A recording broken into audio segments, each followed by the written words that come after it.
Welcome to Solvetic, your channel to always learn technology easily. Below in the description, you will find useful links and commands we used in this video.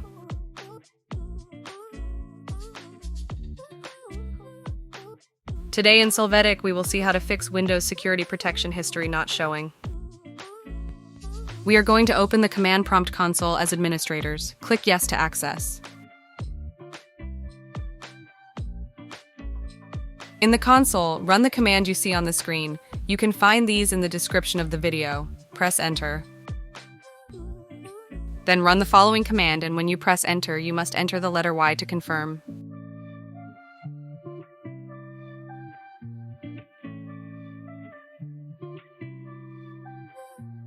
Finally, run the last available command.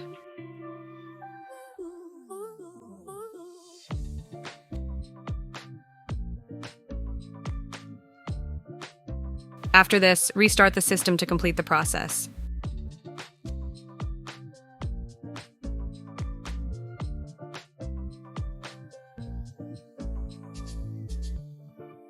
Hey, remember to subscribe Solvetic channel.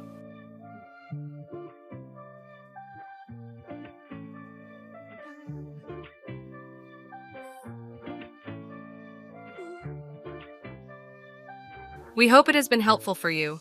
Here are links to watch more videos of your interest and subscribe to the Solvetic channel. Thank you.